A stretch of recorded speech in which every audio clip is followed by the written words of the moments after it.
Hi guys, നമുക്കിന്നൊരു കോവയ്ക്ക മെഴുക്ക് പുരട്ടി തയ്യാറാക്കാം. അതിന് വേണ്ടി ഇതാ കോവയ്ക്ക നന്നായി കഴുകി നൈസായി നീളത്തിൽ അരിഞ്ഞിടണം കേട്ടോ. ഇനി മുഴുവനായിട്ട് നമ്മൾ നീളത്തിൽ അരിഞ്ഞിട്ടിട്ടുണ്ട്. ഇനി നമുക്ക് എന്ത് ചെയ്യണം, ഇതിനെ ഫുള്ളായിട്ട് അരിഞ്ഞിട്ടതിന് ശേഷം ഒരു ചട്ടി അടുപ്പത്ത് വെച്ചിട്ടുണ്ട്. സ്ലിമ്മായിട്ടാണ് തീ വെച്ചിട്ടുള്ളത്. അതിലേക്ക് നമ്മൾ ആവശ്യത്തിനുള്ള വെളിച്ചെണ്ണ ഒഴിക്കുക. എന്നിട്ട് 2-3 അല്ലി വെളുത്തുള്ളിയില്ല, അതൊന്ന് ചതക്കിയിട്ട് പേസ്റ്റ് അല്ല കേട്ടോ, ഒന്ന് ചതക്കിയിടുക. അതിലേക്ക് ഇട്ടതിന് ശേഷം ഒന്ന് ചൂടായിട്ടാണ് നമ്മൾ വെളുത്തുള്ളി ഇടുന്നത്. അതിന് ശേഷം കുറച്ച് മുളക് പൊടി, എരിവിനനുസരിച്ച് ഇടുക കേട്ടോ, മുളക് പൊടി ഇടുക. ഇനി നമ്മൾ എന്ത് ചെയ്യുക, അതൊന്ന് ഏകദേശം അങ്ങനെ ഒരു കരിഞ്ഞ കളറായി വരുമ്പോഴേക്കും അതിലേക്ക് നമ്മൾ അരിഞ്ഞ് വെച്ച കോവയ്ക്ക ഇട്ട് കൊടുക്കണം. കണ്ടോ,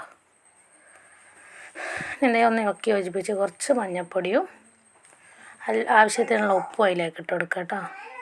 പിന്നെ ഇതാ കറിവേപ്പില ഏകദേശം ഒന്നായി വന്നപ്പോഴാണ് ഞാൻ കറിവേപ്പില ഇട്ട് കൊടുത്തത്. അപ്പോൾ ഇതാ നമ്മൾ മെഴുക്ക് പുരട്ടി ഏകദേശം റെഡിയായി വന്നിട്ടുണ്ട്.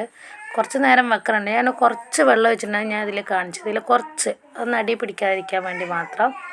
അപ്പോൾ അത് നല്ലോണം ഇളക്കി 5-10 മിനിറ്റ് വെച്ചിട്ടുണ്ട്. എന്നാലും ഇത് നന്നായി വന്നിട്ട് ഇടയ്ക്കിടയ്ക്ക് ഇളക്കി കൊടുക്കും വേണം കേട്ടോ. അപ്പോൾ നമ്മൾ മെഴുക്ക് പുരട്ടി റെഡി ആയിട്ടുണ്ട്. ഉണ്ടല്ലേ? നിങ്ങൾക്ക് ഇഷ്ടപ്പെട്ടാൽ സബ്സ്ക്രൈബ് ചെയ്യുക, ലൈക്ക് ചെയ്യുക, കമൻറ്റ് ചെയ്യുക.